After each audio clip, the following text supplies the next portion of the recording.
So I finally updated my old drone to the new DJI Mini 3 Pro. Was it worth it? Should I have waited a little longer? Well, I couldn't wait much longer. I bought this drone in 2015 because I needed a shot of the ASU campus for a client video that I was working on. And we also used this drone for a conceptual shot of what a particular piece of property could be used for. This project more than paid for the drone.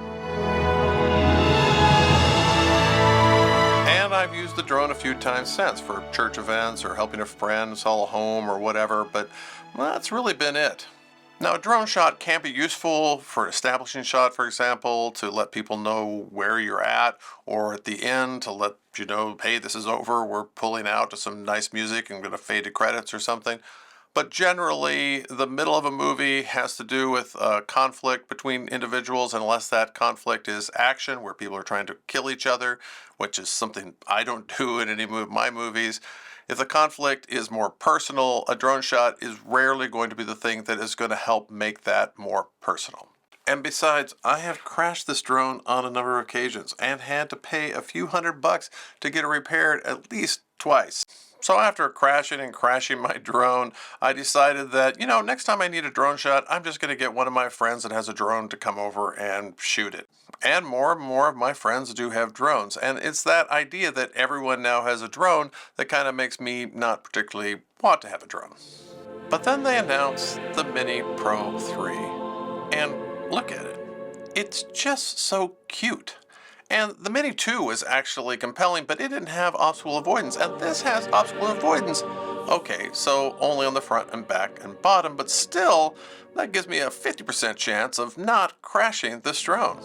Then they came out and announced this has 10-bit color. Ah, that's pretty tempting. Well, I'm still not interested. But then look!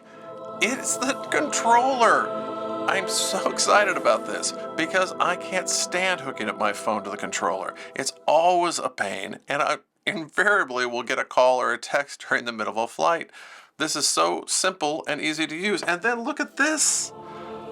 The Fly More combo pack that comes with a charger that will actually use as a battery pack. The list goes on and on. I couldn't help myself. I had to buy it.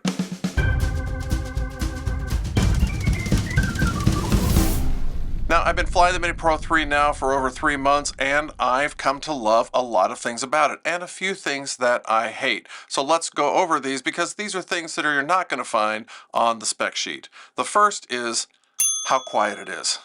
That's fantastic. When you start it up, it's relatively quiet, but then you get a few yards away and it pretty much disappears. You can fly it around people as long as you don't get too close. They don't even seem to notice. This is great for flying unobtrusively. But I hate that the D-Cine-like color space is completely manual. So it's either fully oversaturated auto mode or completely manual. How about something in between the two? Maybe D-Cine-like, but also, some auto ISO or something. Back to love. I love cinematic mode. In this mode, I can usually get very usable smooth footage, and I'm usually looking for a particular shot. I'm looking for a crane shot or a dolly shot or something cinematic. But with this drone, it's really easy, and I can usually get the shot that I'm looking for. Fantastic. But then there's master shots and quick shots. Now, these sounded like they were going to be really useful, but for me, they are way too limiting. There needs to be a way that you can customize these master shots, so you can set up only the shots that you want to take. Press one button and get them all. That would be great, and that's actually what I was expecting. But with master shots and quick shots, you pretty much get what you get. Oh, and worse than that, you can't use D-Cine-like and those master shots or quick shots. I don't quite understand that. That doesn't make any sense to me. And then there's the fact that you can't switch to master shots or quick shots without stopping the recording and changing over into the other mode. That doesn't make any sense to me either. And also, when the quick shot is over, it stops recording. I wish there was a way that I could just record all the time. A default setting, for example, that would just say, hey, if I'm flying, I want it recording. Is that too much to ask?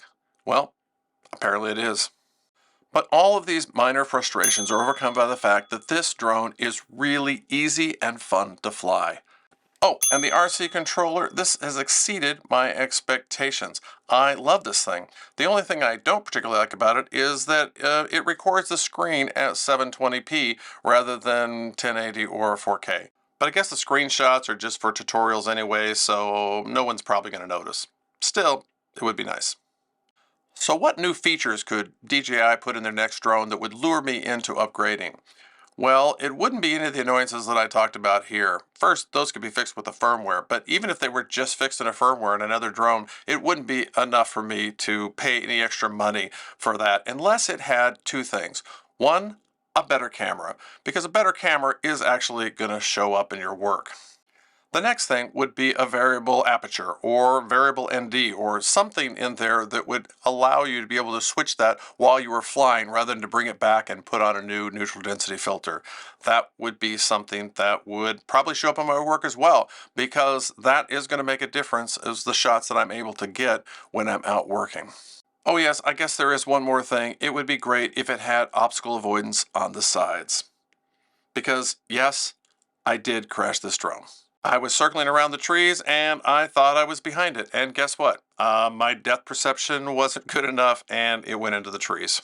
Worse than that, it took me about an hour and a half to find it in the trees because this was a pretty big tree. It was kind of like, where's Waldo? But eventually I found Waldo in the branches and got it down safely. And I'm happy to report that it flew perfectly. And I didn't even have to change any of the propellers. So while I'm a big fan of this drone and I love to fly it, I found that I've been getting a lot of cinematic video out of this little iPhone gimbal. DJI makes it, it's the OM5, and you can check out a review of it next. I'll see you there.